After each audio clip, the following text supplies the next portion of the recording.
Bonjour à tous, aujourd'hui c'est un bavardage avec Zsófi qui est arrivée en France en 2015 en provenance de Budapest en Hongrie. Titulaire d'un diplôme en marketing et communication, le plan était d'étudier la pâtisserie, sa passion. Mais quelques années plus tard, les hasards de la vie l'ont emmenée sur une autre voie. Après avoir vécu dans plusieurs villes comme Nîmes et Montpellier, elle s'est établie à Lyon, où elle a trouvé une opportunité professionnelle bien différente de ce qu'elle imaginait au départ. Et aujourd'hui, j'avais envie de parler à la fois de son expérience personnelle d'expatriée et de la communauté Sojourn, pour laquelle elle travaille avec la fondatrice Emmanuelle à Lyon. Alors d'abord, bonjour Zsófi, merci d'avoir accepté mon invitation. Et est-ce que tu as quelque chose à ajouter sur ta présentation? Oui, bonjour Cathy. Alors, merci de m'inviter. Je suis ravie d'être là aujourd'hui. C'était déjà une introduction pas mal.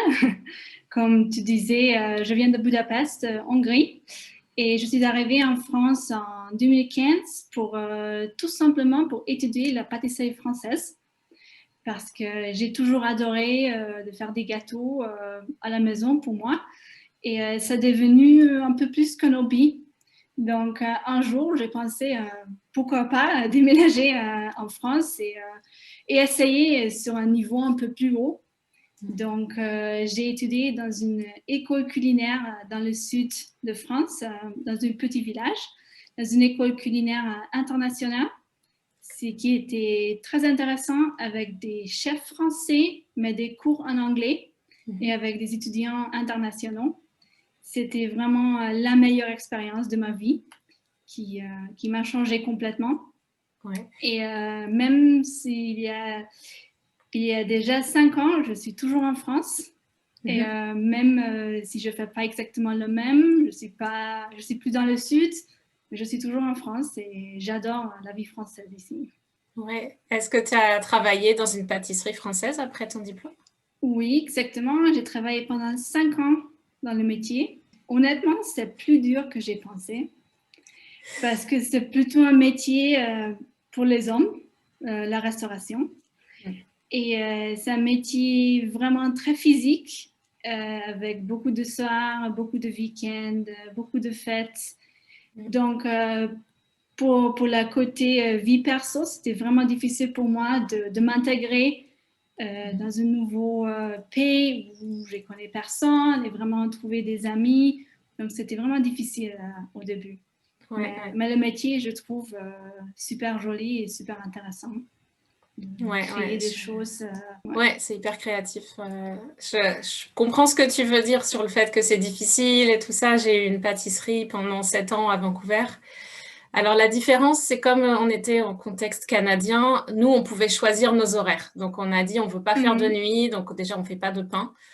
On achète le pain à une personne, à un boulanger, mais nous, on fait que la pâtisserie. Et donc, on a pu créer un environnement très féminin et avec des horaires qui nous allaient, mais c'était quand même beaucoup de travail. Et puis, bah, aucun Noël, Pâques, toutes les fêtes familiales, on oublie.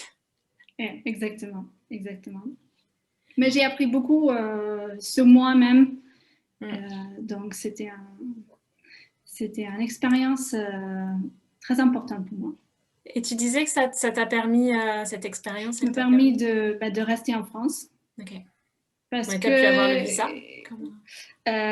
j'ai pas besoin de visa. Oui, c'est parce vrai, que Hongrie, c'est l'un des très grands avantages d'être dans l'Union européenne.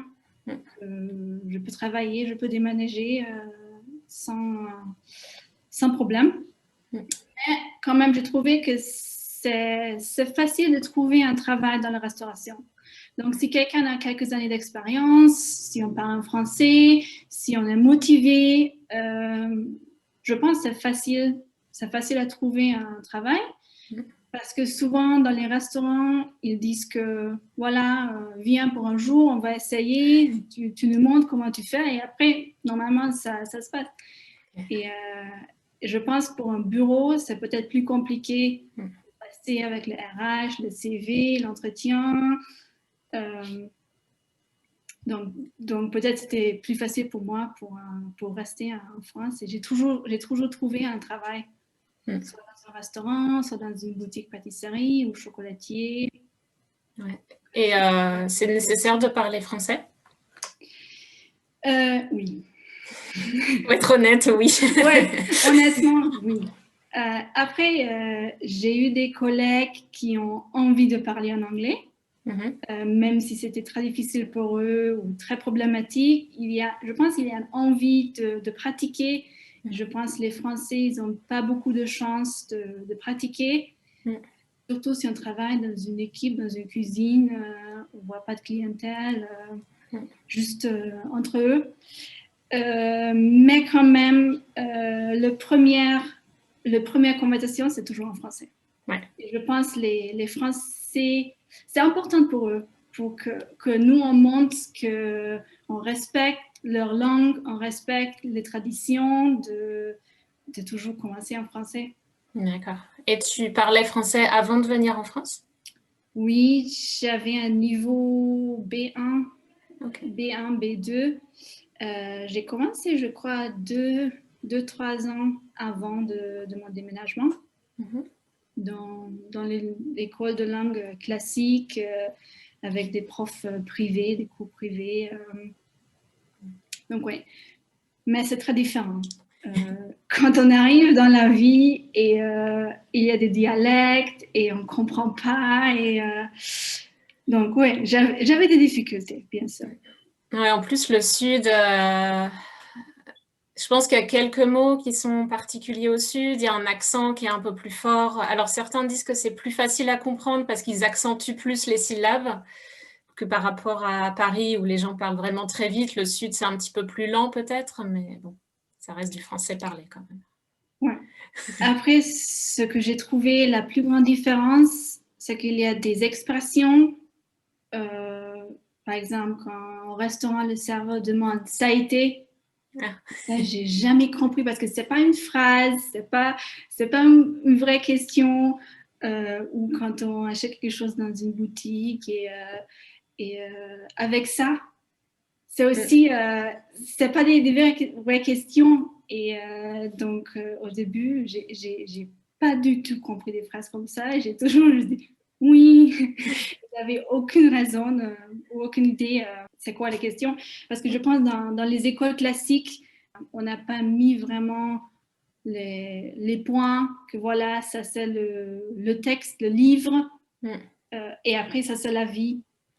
Ouais, gros travail à faire là-dessus. Ça commence maintenant dans quelques manuels. J'ai vu qu'ils commencent à introduire le français parlé ressemble à ça. Pour revenir sur la phrase que tu disais, c'est ça a été. Donc, c'est une phrase parce qu'il y a le sujet, ça, et le verbe a été. Mais si on traduit en anglais, ça fait it was. Et en fait, oui, on veut juste comme was it alright? How was it? How did it go? Mais c'est vrai que ça a été. Surtout quand on le prononce vite, je peux comprendre que... Ouais, c'est pas que est-ce que vous avez aimé comme une question. Ouais. Donc, moi, c'est les petites choses. Après, tout ce qui est langue familiale, quand on dit « Ah, la vache !» Ça j'ai jamais compris les phrases comme ça. Parce que si on n'est pas dans la culture, personne n'explique.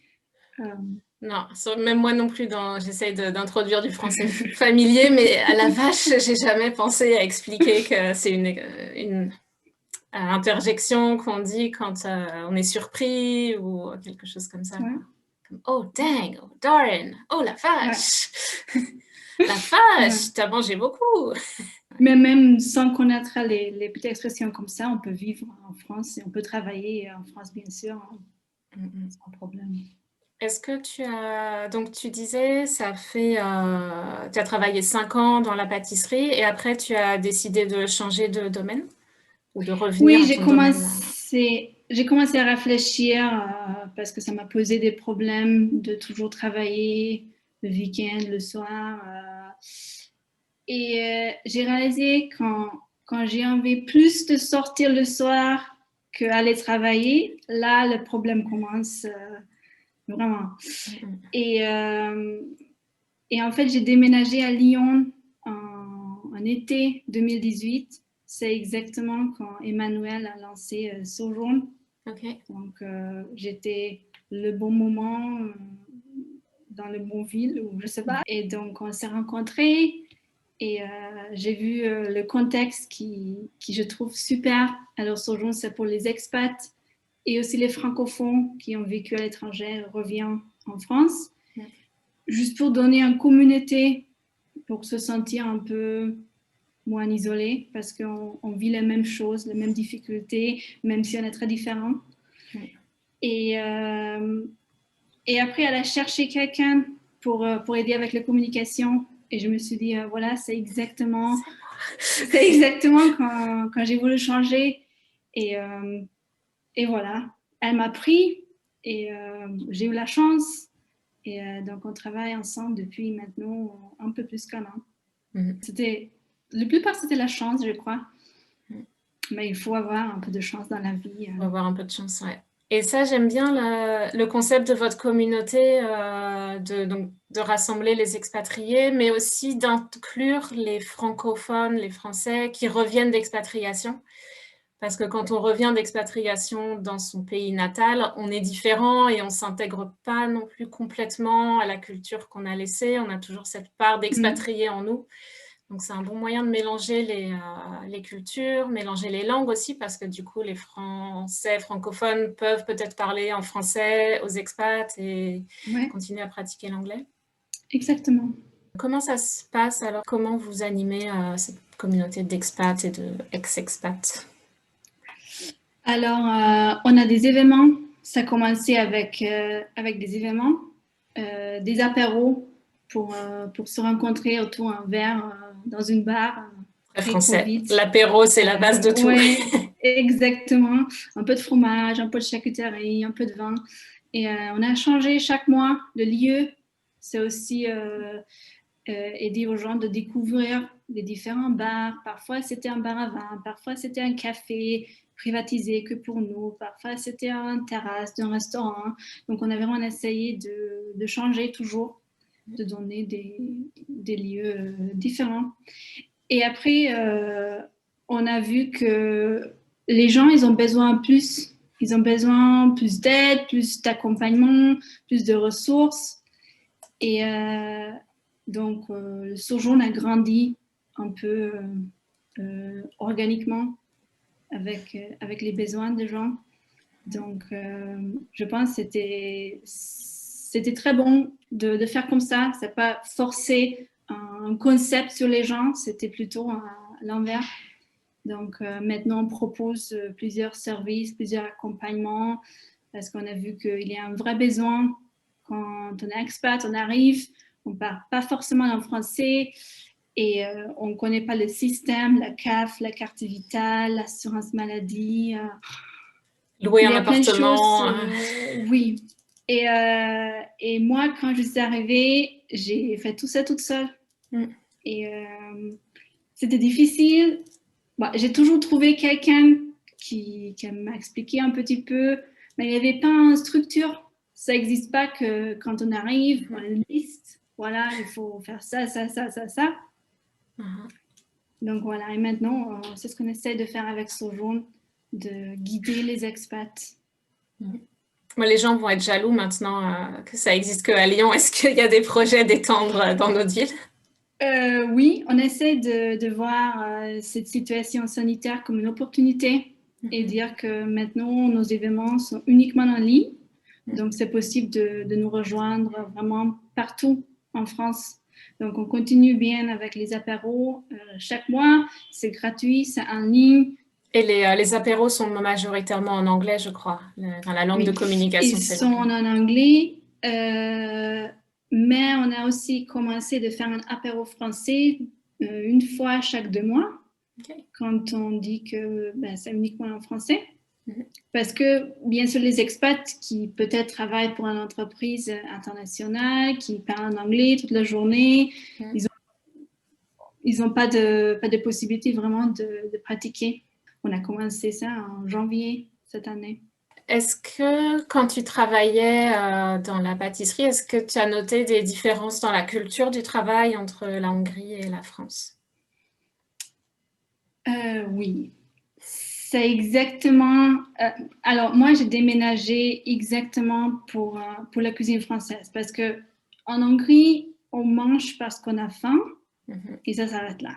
Et je trouve qu'en France, manger, c'est vraiment une forme d'art. C'est vraiment pour créer quelque chose, pas seulement parce qu'on a faim et on est obligé de manger quand même 2-3 fois quelque chose pendant la journée. C'est vraiment une sensation sur un niveau beaucoup plus élevé. Et par exemple, en Hongrie, malheureusement, parce qu'on a un pays plus pauvre que la France, le prix est le plus important. Donc, on essaie d'utiliser les ingrédients le moins cher possible. Et vraiment, le but, c'est juste manger quelque chose parce qu'on a faim. Donc, il n'y a pas ce côté plaisir, ce que moi, j'adore en France. Oui, on passe autant de temps à manger qu'à parler de bouffe ou de nourriture. Ouais, exactement. Et même les choses très simples peuvent être très bon parce que si on fait attention avec les ingrédients, si c'est locaux, donc voilà. C'est, je trouve, la plus grande différence. Est-ce que tu peux nous dire où on peut trouver Sojourn, nous rappeler l'adresse du site internet peut-être? Oui, c'est sojourn.fr, sauf que le nom Sojourn, c'est écrit avec double O. Le mot avec juste un O simple, ça existe. Je pense que c'est l'ancienne forme de séjour, séjourner, de vraiment passer un séjour quelque part. Et donc, c'est vraiment le concept de Sojourn, de passer du temps, même si ce n'est pas juste un séjour. Et maintenant, tu travailles plutôt en français ou en anglais pour Sojourn? Les deux, parce qu'avec Emmanuel, on parle en français. Mais j'écris toutes les communications, tous les emails, Facebook, Instagram en anglais. D'accord. Et même, quand on a des meetings avec des expats, par exemple, qui cherchent un appartement, on fait le meeting en anglais. Et quand ça termine, on fait un résumé en français avec Emmanuel. OK. Donc, c'est vraiment les deux, qui est parfois très fatigant. Parce que on parle de même sujet, de même topic, de même projet, deux langues pendant la journée plusieurs fois. Ouais, et tu dois à chaque fois... Oui, et quand j'appelle ma famille le soir et je dois parler en anglais, c'est la catastrophe après. Et après, tu vas te coucher. Est-ce que tu as des problèmes? Encore une question, pardon, qui me vient. Est-ce que justement, tu parles 3 langues? Est-ce que tu as et aussi un peu d'allemand. Et un peu d'allemand, 4 langues. Est-ce que tu as des problèmes, pas des problèmes, mais des difficultés au niveau du vocabulaire, où il y a un mot qui tient dans une langue et pas dans l'autre, ou des confusions comme ça? Non, mais j'ai beaucoup de problèmes avec si c'est le mot masculin ou féminin. Okay. Parce que ça n'existe pas en Hongrie, ça n'existe pas en anglais. Ça existe en allemand, mais pas le même. Et là, surtout, on a 3. Et donc, je ne sais jamais si c'est là ou le. Donc, si j'écris un mail, il faut que je bien vérifie tous les mots pour être sûre d'écrire correctement. C'est pour ça que je suis contente que je fais la communication en anglais. Donc, quand j'écris sur Facebook ou Instagram, il n'y a pas un problème. Oui. Ouais, il y a mon conseil pour ça, c'est d'avoir quelques outils comme Grammarly en anglais ou Antidote en français et Bon Patron, je crois, qui sont des outils qui permettent de vérifier l'orthographe. Parce que c'est vrai qu'on peut parler bien français et pas bien l'écrire, et les Français aussi. Ces outils sont développés pour les francophones, pour écrire en français. Il y a quelques challenges en plus sur le masculin-féminin quand on est étranger. Et bien sûr, je fais des erreurs, je fais des petites fautes quand je parle. Je vais garder mon accent, je pense. On peut vivre comme ça. Donc, Est-ce que l'accent, tu trouves que ça permet de déclencher des conversations? Comme les gens te demandent d'où tu viens souvent, ils pensent que je suis anglaise parce que peut-être parfois je développe un accent en anglais quand je parle en français parce que je parle beaucoup plus en anglais qu'en hongrois. Je parle même pas une fois par mois en hongrois. Donc, j'oublie un petit peu ma langue, on peut dire comme ça. Dans la rue, quelque chose. Ah, vous avez un petit accent, vous êtes anglaise? Et j'ai dit non. Oh, mais c'est vrai, je suis hongroise. Ah, et là, les gens, ils n'ont aucune idée. C'est ça, je l'avais demandé, ils savent où c'est la Hongrie? Non. Oui, on a un problème avec l'Europe de l'Est en France. Ouais. Et après, je dis, ouais, l'Est, l'Italie, Autriche, jusqu'à là, ça va. Et après, bon, c'est un peu plus. Ah, ok. J'ai rencontré une amie de Slovénie l'année dernière et alors la Slovénie, personne ne sait où c'est. Tout le monde voit ça beaucoup plus à l'est, en fait, c'est juste à côté de l'Italie, mais dans nous l'Europe sommes de l'Est. voisins. Ouais. Si j'étais française, je ne suis pas sûre que... Ah, Hongrie. Ouais. Et on est petit, on n'est pas vraiment important, donc... On a les restes de cours d'histoire quand on voyait le royaume d'Autriche-Hongrie, Sicile, les empereurs et tout ça. Merci beaucoup encore d'avoir accepté cette interview. Et est-ce que tu veux ajouter quelque chose avant qu'on se quitte? Peut-être je voudrais juste dire aux gens que oser parler, même si c'est pas correct. Je suis sûre et certain que moi j'ai commencé il y a 5 ans, c'était horrible comment j'ai parlé, mais c'est pas grave parce que quand on demande à un Français de parler en anglais, c'est beaucoup pire. Donc il n'y a pas vraiment une honte ou je sais pas de ne pas parler parfaitement ou comme ça, parce que à la fin, si on est là pour faire un échange, pour acheter quelque chose, on va arriver, même si c'est pas correct. Super, j'adore ces conseils. Merci beaucoup. Avec plaisir. Merci. Merci à toi. À bientôt.